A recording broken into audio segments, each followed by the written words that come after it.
नमस्कार, म अर्जुन थपलिया। आज म यो कमला खोलाको बीच पुलमा उभिएको छु। पुलको बीचोबीच उभिएको छु। मेरो पूर्वपट्टि सिराहा जिल्ला हो। यहाँबाट यता सिराहा जिल्ला हुन्छ र यो कर्जना नगरपालिका ठ्याक्कै साँध सीमामा, र यता पश्चिमपट्टि धनुषा जिल्ला गणेशमान चारनाथ नगरपालिका, र यता उत्तरपट्टि कमला खोला देखाइदिनुस् त। यो उत्तरपट्टि कमला नदी हो र यता दक्षिणपट्टि यो कमला नदी गएको छ, र यो सिराहा र धनुषाको बीचोबीच साँध सिमाना पर्छ। यहाँ आज रिपोर्टिङ गर्न किन उभिएका छौँ भने हामी यो नदी ठेक्का लाग्छ वर्षमा। गत वर्ष 3 करोड 10 लाखमा यो नदी ठेक्का लागेको थियो, तर यो आर्थिक वर्षमा यो नदी ठेक्का नै लागेको छैन। असार साउन भदौ 3 महिना त नेपाल सरकारले नदी बन्द गर्छ। असोज 1 गतेबाट ठेक्का लाग्नुपर्ने यो नदी यहाँको गिट्टी, बालुवा, ढुङ्गा र नदीजन्य पदार्थ उत्खनन गरेर झिक्नको लागि ठेक्का लाग्नुपर्ने असोज, कार्तिक, मङ्सिर, पुष, माघ, फागुन 6 महिना पुरा बितेर आज चैतको पनि 3 या 4 गते भइसक्यो, तर यो नदी अहिलेसम्म ठेक्का लागेको छैन। यो नदीको ठेक्का लगाउने परम्परा के रहेछ भने 1 वर्ष यो साझा नदी हो, धनुषा र सिराहाको बीच सिमानामा पर्छ, र यो नदीको ठेक्का लाउने चलन के छ भने 1 वर्ष कर्जना नगरपालिकाले ठेक्का लाउने र पैसा आधा आधा गर्ने, उठेको राजस्व आधा चाहिँ गणेशमान चारनाथको हुने। 1 वर्ष गणेशमान चारनाथले ठेक्का लगाउने, फेरि उठेको राजस्व आधा आधा गर्ने, त्यो चलन रहिरहेको छ। तर यसपालि यो नदी ठेक्का लागेन, र ठेक्का किन लागेन भने ठेक्का लगाउनै चाहिएन। ध्यान दिनु होला, एकदमै ध्यान आकर्षण हुने कुरा, गम्भीर कुरा के छ भने यो कमला नदी जुन छ योदेखि पूर्व यता सिराहा जिल्लातर्फ कोशीदेखि कमलासम्म चाइना इस्ट वेस्ट रेलवे कम्पनीले यो सडक 4 लेन गर्ने ठेक्का लिएको छ, र यता धनुषातिर पनि अर्को कम्पनीले यहाँदेखि धनुषाको यो कमला पुलदेखि लिएर बर्दिवाससम्म र त्यसभन्दा पश्चिम पनि अर्को कम्पनीहरूले 4 लेन गर्ने ठेक्का लिएको छ। र यो दुईटै सडक बनाउनको लागि यहाँबाट नदीबाट, यो कमला नदीबाट ढुङ्गा, गिटी, बालुवा यहाँबाट झिक्न एकदम आवश्यक छ। वर्षको यहाँबाट हैन 4 लाख 5 लाख घनमिटर यहाँबाट चाहिँ नदीजन्य पदार्थ उत्खनन गरिन्छ। यसपालि के गरियो भने कर्जनालाई भन्यो गणेशमान चारनाथलाई लगाइदिने, यो नगरपालिकालाई ढेसा लगाइदिने, यतापट्टि नगरपालिकालाई भन्यो यतापट्टिको नगरपालिकालाई, सिराहाको कर्जना नगरपालिकालाई ढेसा लगाइदिने, र दुईटैको मिली भगतबाट खोले ठेक्का नलगाउने।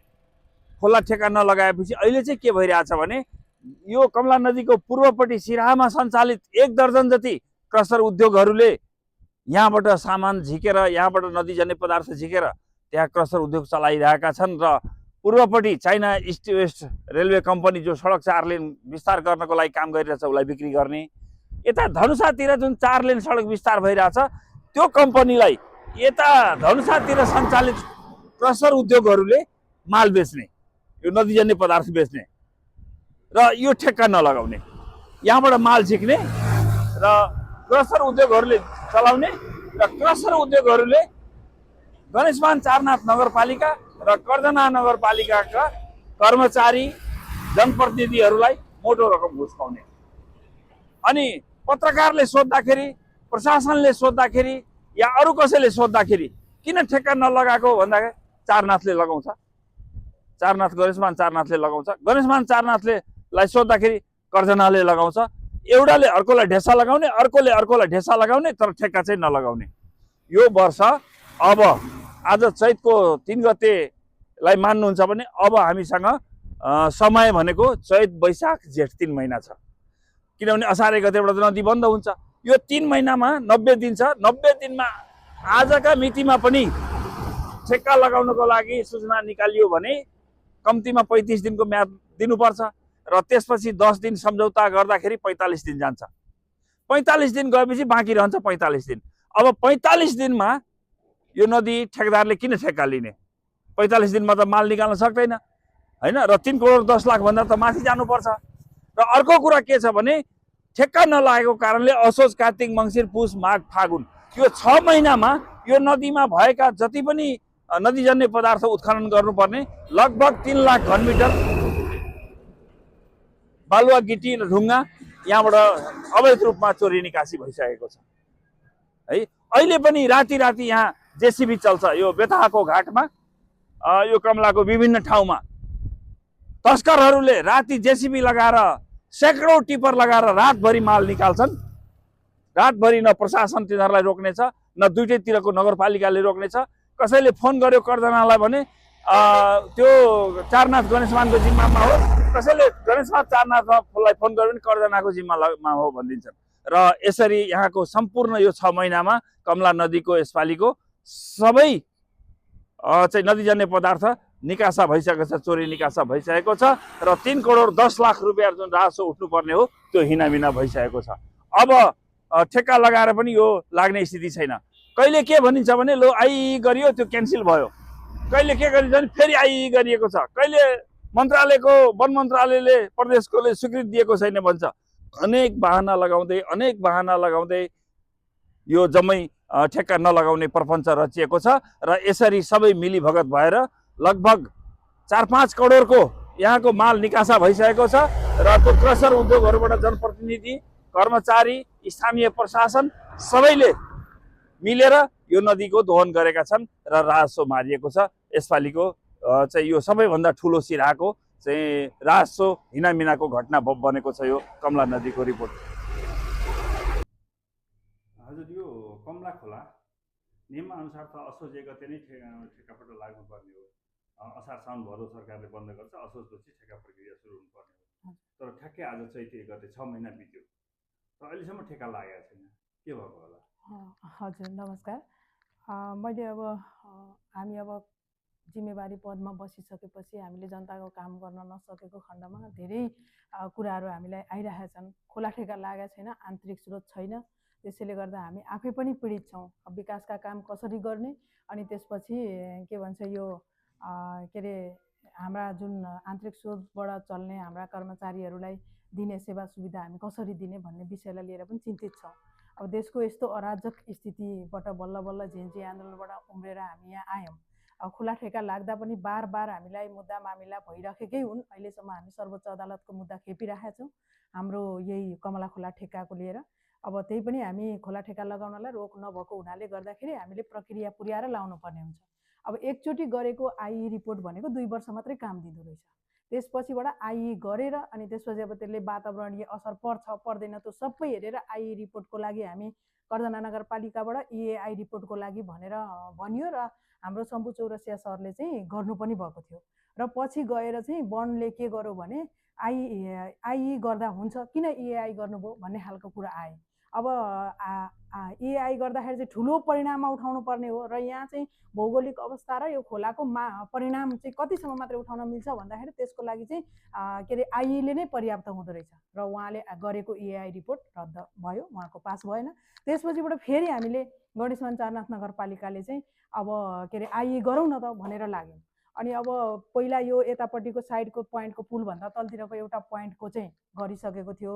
अनि त्यसपछि मासतिरको पोइन्टको र अनि तलतिरको पोइन्टका 3टा पोइन्टका फेरि गरौँ र एकैचोटि लगाउँ भन्ने हिसाबले हामीले आइईको लागि प्रोसेस गऱ्यौँ।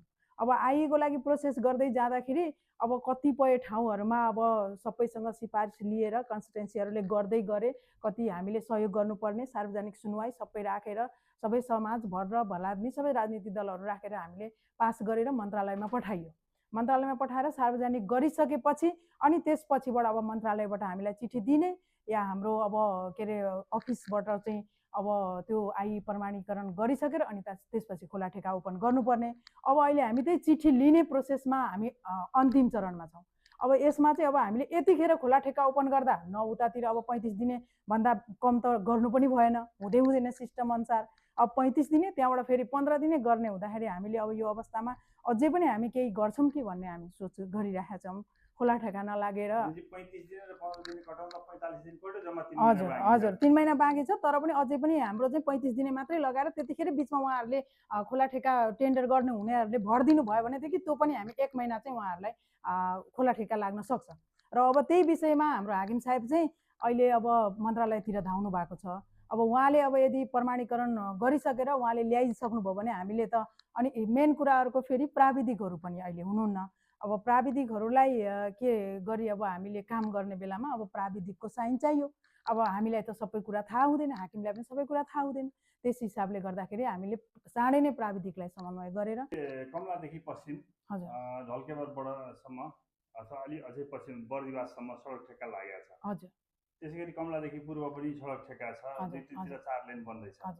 र यति बेला चाहिँ अब ग्राभेल गिट्टीहरूको पुरा माग भइरहेको छ। र यो ठेकेदार क्रसर उद्योग र पालिकाकै मिलोमतोमा जानी बुझी ठेक्का नलगाएर अल्झाएर प्रोसेस लम्ब्याएर उत्खनन गर्ने खोला र दोहन गर्ने काम भइरहेछ र ठुलो कमिसनको चलखेल भइरहेछ भन्यो भने के भन्नुहुन्छ? होइन, अब त्यो भन्नलाई त अब जनताले धेरै आरोपहरू लाउनु पनि हुन्छ र कतिपयसम्म सत्य होला र कति मैले अहिले हजुरलाई भर्खरै भनेका कुराहरू यथासत्य हुन्। अब रह्यो कुरा हामीले नगरपालिकाको तर्फबाट मिलेमत्तोमा गरेर आफ्नो नगरपालिकाको आन्तरिक स्रोत नै घटाएर चाहिँ ठेकदार र अब के अरे यो पालिका यो जुन रोड बनाउने व्यवसायीहरूसँग मिलेर चाहिँ हामीले त्यस्तो केही गरेको पनि छैन र त्यो सोच्नु पनि हुँदैन र हामीले प्रक्रिया नपुगिकन त्यो हिसाबले भएको हो। र अहिलेसम्म हामी आफै गएर के अरे विशेष कार्यपालिका राखेर हामीले ती अनियमित उत्खननहरूलाई चाहिँ हामीले 6 महिनासम्म ठेक्का लाउन नसक्नु असक्षमता होइन र? हजुर, अब एकदम हो। म आफूले मैले अघि पनि भनिसकेँ, हामीले रियलाइज पनि गर्नुपर्छ र रिपोर्ट नआइकन खोला ठेक्का लाउनु त्यो झन् महा असक्षम हुने भयो। किनकि हामीले खोला ठेक्का लगाउँदा मापदण्ड अनुसार हामीले आइए गरेर कसरी कति परिणाम उठाउने, एक दिनमा कति घनमिटर उठाउने, कतिवटा पोइन्ट तोक्ने, ती सबै के अरे वातावरणीय त्यो के अरे प्रमाण, यसलाई आइए भनिन्छ, यो पास नगरिकन चाहिँ हामीले खोला ठेक्का लाउनु भनेको त फेरि झन् भएन नि सर। अनि ठेक्का नलागे पनि दिनरात टिपर ट्र्याक्टरले त उठाइरहेछ माल त होइन, आइए पनि गर्नुपर्ने, उसले जहाँ पाए त्यहीँबाट उठाइरहेछ। राति पनि एक्सकाभेटर र टिपर चलिरहेछ त्यो बेथा नाकामा होइन, र तिनीहरूले त सिधैमा माल लग्यो नि त। होइन सर, अब हामीले प्रशासनहरूले पनि केयर गरिरहनु भएको छ। हामीले देखेसम्म चाहिँ अहिलेसम्म त्यसरी लगेको अवस्था हामीले पाएको छैनौँ र 4 खोला ठेक्का लागेको हो। 4 खोला ठेक्काको चाहिँ 4 खोलाका चाहिँ उत्खनन भइरहेछन्, अब त्यो आइईबाटै प्रमाणित भएरै गरे हो र यसरी अब के अरे नदेखिकन अब हामीले देखेपछि एक्सपोर्टमा देखेर कारबाही गरेर एक्सकाइभेटरलाई, अब जेसिबीलाई, टिपर एक्सकाइभेटर त लागेको पनि छैन र चोरी निकासी मलाई लाग्छ भएको छैन। हिजो राति पनि हामीले दर्जनौं टिपर र एक्सकाभेटर बेथामा उठाइरहेको देखेका थियौँ। रात परेपछि उठाइरहेको रहेछ होइन। अब सब तिनीहरू चाहिँ नियन्त्रण बाहिर छ। हजुर सर, अब हजुरले यदि देख्नु भएको रहेछ भने हामीले नगरपालिकाबाट, हामीले कार्यपालिकाबाट चाहिँ हामीले अब देख्ने बित्तिकै हामीलाई सम्पर्क गरेर चाहिँ अनि हजुरहरूले पनि जानकारी दिनुभयो र स्थानीयवासीले पनि हामीलाई जानकारी दिनुभयो भने हामी ठाउँको ठाउँ पुगेर उहाँहरूलाई नियन्त्रणमा लिन्छौँ सर। कतिमा वार्षिक ठेक्का लाग्ने गरेछ? हाम्रो अब जस्तो 80,000 घनमिटर टोटल होइन, यो खोलाले चाहिँ अब उठाउने परिणाम हो, त्यसैको चाहिँ त्यही हुन्छ। कसैले अब कहिले 3 अहिलेसम्म 3.10 भन्दा माथि 3 करोड 10 लाख। हजुर, हस्, धन्यवाद। हस्। मेयर साहब, यो कमला खोला असोजबाट खुल्छ होइन, असोज कार्तिक मङ्सिर पुस माघ फागुन बित्यो, चैत आज 3-4 गते हो, अहिलेसम्म ठेक्का लागेको छैन, किन भयो होला यस्तो? यो साझा ठेक्का हो। हाम्रोपट्टिबाट कुनै कमी कमजोरी छैन, हामीहरू हाकिमले सही गरेर दिइसकेका छौँ। त्यो एआई गर्ने कुराहरूको यसपालि जिम्मा हामीले पोहोर गरेका थियौँ। पोहोर हामीले गरेका थियौँ, एउटा बिट हाम्रो थियो। यसपटक अलिकति बढी 3वटा गरौँ, सजिलो हुन्छ, चाँडा भयो भने। एउटा मान्छेहरूले बढी बदमासी पनि नगर्ने, एक ठाउँको कार्यक्रम गरेको छ अर्कोतिर जबरजस्ती गरिदिने भयो भने आखिरी खन्छन् नै भने नियम कानुन पर्दा राजस्व चाहिँ नमरोस् भन्ने मेरो चाहना हो। त्यस अन्तर्गत उहाँहरूले हामी यसो गर्छौँ त एआई गराउँछौँ, एआई गराएर सबै रिपोर्ट निकाल्छौँ भनेर पटक पटक उहाँहरू गरिरहनु भएको छ।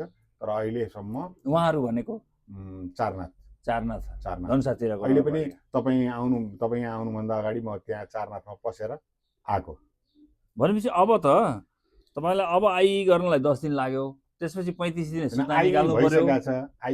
35 दिन सूचना निकाल्नु पर्यो, त्यसपछि 10 दिन ठेक्का लाग्न लाग्छ। भनेपछि 35, 10, 45, 55 दिन गयो, बाँकी जम्मा रह्यो 40 दिन। अब 40 दिन रहन्छ, अब के गर्ने? अब 40 दिनमा त अब कसले लिएर त ठेक्का जति लिन्छ एउटा रेट। हाम्रो त मिनिमम एउटा प्रोजेक्ट एउटाबाट 300 घन मिटर निकाल्न सकिन्छ, त्योभन्दा बढी निकाल्न दिन्न म। होइन, अनि राजस्व त मर्यो त अब त्यसो हो भने त तपाईँहरूलाई नै घाटा भयो। राजस्व मर्या छ भने पनि हामीले अहिले जो प्रहरीहरू प्रशासन गरेर राति पनि प्रहरी प्रशासन लगाएर अहिले रोक्दैछौँ। अब त्यो रोक्न पनि अहिले एक्लै दुक्लै नजाने यो निर्वाचनको माहौलमा अलिकति बढी गाजागुजुङ गरेका छन्। अब हामी कुद्दैछौँ, रोक्दैछौँ। होइन, राति बकाइदा जेसिबी चलाएर बेताबाट निकाल्दैछ, हामीले भिडियो खिचेका छौँ। त्यस्तो होइन, चुनावको बेलामा अब हामी सबै व्यस्त थियौँ, अँ, यो गरेका छन्। अब अहिले हामीले टाइट चेक गर्दैछौँ। अब यो कम्ती अब हाम्रो नगर प्रहरी छैन, हेर्नुहोस् है। 3 करोड 10 लाखमा गत वर्ष ठेक्का लागेको थियो। अब यो वर्ष त त्यो 3 करोड 10 लाख तपाईँहरूकै राजस्व मर्यो। अब योजना पनि हामीले लगभग योजना 4 करोडको योजना हामीले बनाएका थियौँ। हामी यसपटक चाहिँ त्यो नगरपालिकाको आन्तरिक स्रोत अब जनताले तपाईँहरूलाई असक्षम भन्ने भयो नि त। यो के हुन्छ भने कहिलेकाहीँ एक्लोको निर्णय नहुँदा त्यसको भारा जे परे पनि बिहोर्नु पर्यो नि त। अब तपाईँहरूले आम पब्लिकलाई पनि सोद्धा हुन्छ, त्यही धनुषा जिल्लामा सोध्नुहोस्, कर्दना नगरपालिकाको मेयरको गल्ती छ कि छैन भनेर सोध्नुभयो भने त्यहाँको जनता नगरपालिका अझ बजारमा के छ हल्ला छ भने यसपालि अब कमलादेखि पश्चिम पनि रोड बनिरहेछ, कमलादेखि पूर्व पनि रोड बनिरहेछ। एकदम नदीजन्य पदार्थको माग छ, गिटी बालुवा ढुङ्गा सबै चिजको। त्यस कारणले गर्दाखेरि चाहिँ क्रसर उद्योगहरूसँग दुईतिरको प्रशासन, दुईतिरको जनप्रतिनिधि मिलेरै यो ठेक्का नलगाउने, लिङ्गरिङ गरिदिने र अनि त्यसपछि मिलोमतोमा भित्रभित्रै माल झिक्ने भन्ने किसिमको पनि आरोप आइरहेछ। अब मैले भन्दै गर्दा तपाईँ र म पनि मिलोमतो भएर यहाँ समाचार भन्यो भने के भन्नुहुन्छ तपाईँ? मैले मिलोमतो हुन त प्रमाणित चाहियो होला। यो निर्वाचन हो, कति लकडी गइरहेछ, यो अवस्था छ, निर्वाचनको बेला छ, माहौल त्यो छ। अब त्यसको बेलामा अहिले कसैले कसैलाई एउटा यहाँ प्रहरी अस्ति नै के गरेको थियो भने थुन्नलाई पनि मान्छे छैन मेयर साहब भनेर भन्थ्यो। अवस्था त्यस्तो छ। त्यो भएको हुनाले अहिले प्रहरीको पनि त्यो भएको र अब मैले पनि यस सबसँग देश साल पनि एउटा टोली अहिले अब यो कुरा यहाँ सामाजिक सञ्जालमा नभनौँ, हामीले पनि एउटा मास्टर एक्सन बनाउँदैछौँ। अब त्यो एक्सन अन्तर्गत कतिजना पक्रिन्छन्, कतिजना के होला, अब त्यो हेरौँ। त्यसो भए अब तपाईँहरूले अब ठेक्का लाउनु सक्नु भएन, राजस्व मर्यो, त्यही पनि जनताले तपाईँहरूको पिठ्युमा धाप मारिदिनु पर्यो स्याबास भनेर, होइन त? होइन, त्यसो हुन्छ। त्यो तपाईँहरूले पनि लेख्दै जाँदाखेरि कहिलेकाहीँ कलमले के लेख्छ नि त, तपाईँहरूले बोल्दै जाँदा पनि कहिलेकाहीँ मिस्टेक हुन्छ नि त। मिस्टेक भयो भने तपाईँ पत्रकार असक्षम भन्न मिल्दैन नि। त्यो कहिलेकाहीँ भावी मिस्टेक हो, मिस्टेक भएको हुन्छ, त्यो कुरालाई त्यहाँ त्यस्तो अप्ठ्यारो भयो। हस्, धन्यवाद। नमस्कार।